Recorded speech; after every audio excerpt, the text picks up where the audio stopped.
بسم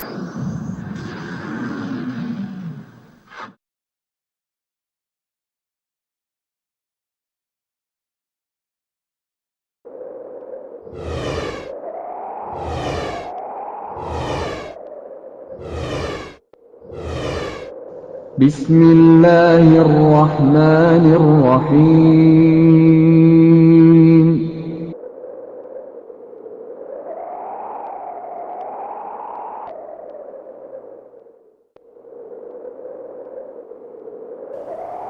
اللہ کے رسول صلی اللہ علیہ وسلم کے بعد جو شخصیت مسلمانوں کی خلیفہ بنتی ہے ان کا نام ابو بکر صدیق رضی اللہ عنہ وارضا ہے۔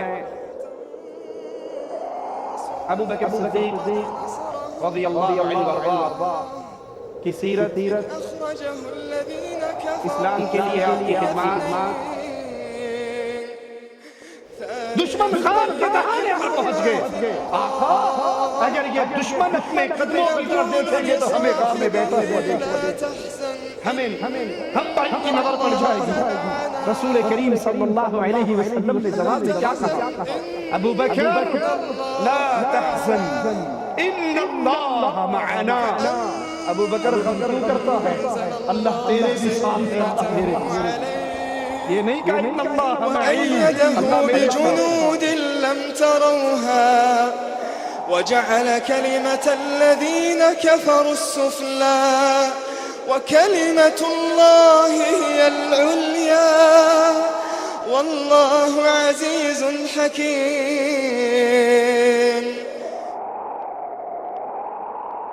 وہ عظیم ترین ہستی ہے جس کو عرش والا رب نے اپنی کتاب میں صدیق کہا، اور آپ کی شان میں یہ آیت اتری والذی جاء بالصدق، پھر فرمایا اس سے مراد آپ ہیں اور نبی کریم صلی اللہ علیہ وسلم۔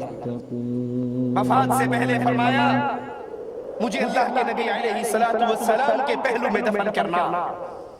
ابو بکر صدیق جو غار میں نبی کے پڑوس میں رہے، جو ہجرت کے سفر میں نبی کے پیچھے سوار رہے، جو زندگی بھر آقا علیہ السلام کے ساتھ ہی رہے، ان کی خواہش، ان کی تمنا، ان کی وصیت کہ جو ہی میں مروں مجھے آقا علیہ السلام کے پہلو میں دفن کر دینا۔ اگر تم اس نبی کی مدد نہ کرو گے تو اس سے پہلے اللہ نے اس کی مدد کی جب کافروں نے اسے مکے سے نکال دیا تھا، جبکہ وہ دونوں غار میں تھے اور وہ دو میں سے دوسرا تھا، اور اپنے ساتھی سے کہہ رہا تھا غم نہ کرو اللہ ہمارے ساتھ ہے۔ پھر اللہ تعالیٰ نے اس پر اپنی طرف سے سکون قلب نازل کیا اور ایسے لشکروں سے اس کی مدد کی جو تمہیں نظر نہیں آتے تھے، اور کافروں کے قول کو سرنگوں کر دیا، اور بول تو اللہ ہی کا والا ہے اور اللہ ہر چیز پر غالب اور حکمت والا ہے۔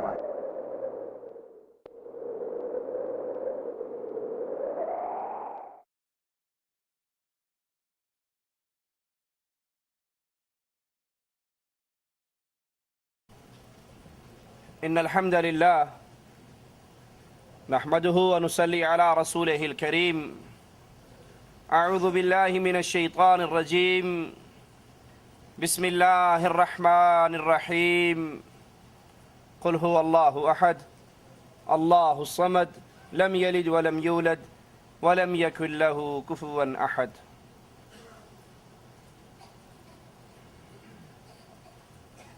رسول اللہ صلی اللہ علیہ وسلم کی دعوت،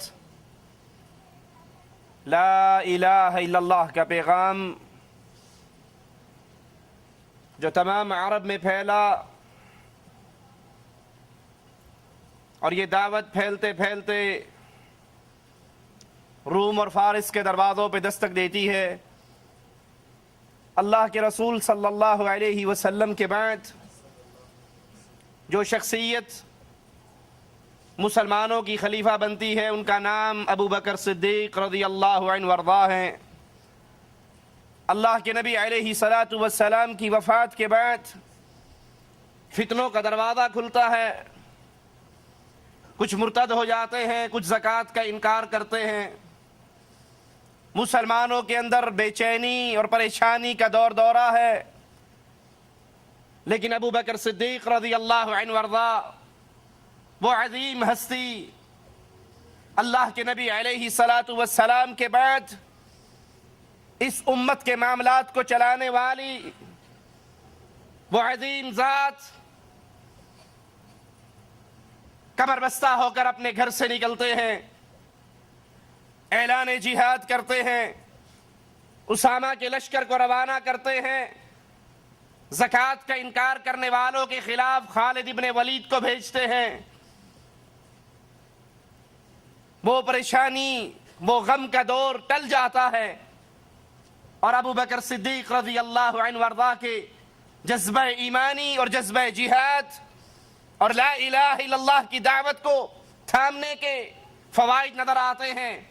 اسلام پھیلتا ہے، پھولتا ہے، بلکہ یہ کہا جائے تو غلط نہ ہوگا کہ صرف یہ نہیں کہ جذبہ ایمانی صدیقی نے مسلمانوں کے معاشرے میں پھیلی ہوئی بے چینی کو ختم کیا، بلکہ خلافت ابو بکر کے دور میں ہی بیرونی فتوحات کے دروازے بھی کھلے، مسلمانوں کی عزت، مسلمانوں کی ہیبت، مسلمانوں کا رعب کفار پہ طاری ہوا، اور یہیں سے فتوحات خارجیہ کے دروازے کھلے۔ لیکن بالآخر موت، جس نے ہمارے آقا، ہمارے امام، ہمارے قائد محمد کریم صلی اللہ علیہ وسلم کو نہیں چھوڑا، یہ موت ابو بکر صدیق رضی اللہ عنہ وارضاہ کے بھی قریب سے قریب تر ہوئی، اور 22 جمادی الاخر 13 ہجری دوشنبہ کے دن مغرب اور عشاء کے درمیان ابو بکر صدیق رضی اللہ عنہ وارضاہ اس جہان سے ہمیشہ کے آرام والے جہان کے اندر اللہ کی جنتوں کی طرف منتقل ہو گئے۔ وفات سے پہلے فرمایا، مجھے اللہ کے نبی علیہ الصلاۃ والسلام کے پہلو میں دفن کرنا۔ ابو بکر صدیق جو غار میں نبی کے پڑوس میں رہے، جو ہجرت کے سفر میں نبی کے پیچھے سوار رہے، جو زندگی بھر آقا علیہ الصلاۃ والسلام کے ساتھ ہی رہے، ان کی خواہش، ان کی تمنا، ان کی وصیت کہ جو ہی میں مروں مجھے آقا علیہ الصلاۃ والسلام کے پہلو میں دفن کر دینا، جو چادر میں نے لی ہے اسی چادر میں مجھے کفن دینا، نیا کپڑا مل جائے میسر ہو وہ کسی غریب کو دے دینا، کہ زندہ نئے کپڑے کا زیادہ محتاج ہوتا ہے، مجھے نیا کفن بھی نہ دینا، اسی چادر کے اندر مجھے کفن دے دینا۔ ابو بکر صدیق کو گالیاں دینے والوں، ابو بکر صدیق رضی اللہ عنہ وارضاہ پر زبانیں دراز کرنے والوں، اور یہ کہنے والوں کہ ابو بکر نے علی کی خلافت کو چھینا، انہوں نے اپنی حکومت بنائی۔ ارے مجھے یہ تو بتاؤ، ابو بکر نے اگر خلافت کو چھینا تو اپنی ذات کا کیا فائدہ کمایا؟ وہ تو مر رہے ہیں، وفات کے قریب ہیں، زبان سے الفاظ نکل رہے ہیں، نئے کفن کی ضرورت ابو بکر کو نہیں، اس کی رعایا میں اگر میسر ہو تو کسی غریب کو دے دینا، اس کو پرانی چادر کے اندر ہی کفن دے دینا۔ وہ تو جاتے ہوئے تم سے نیا کفن بھی نہ لے کر گئے۔ اگر اس نے اپنی ذات کے لیے بقول تمہارے خلافت کو چھینا تھا تو ابو بکر نے کیا کمایا؟ اس نے تو اپنی جان، اپنا مال آقا علیہ الصلاۃ والسلام کی لائی ہوئی شریعت کی نفاذ کے لیے قربان کر ڈالا۔ اپنی بیوی اسماء سے کہا رضی اللہ تعالی عنہا، میں مر جاؤں تو اے میری بیوی مجھے غسل تو دینا۔ اپنے بیٹے عبد الرحمن سے کہا، مجھے غسل دینے میں اپنی ماں کا ساتھ دینا۔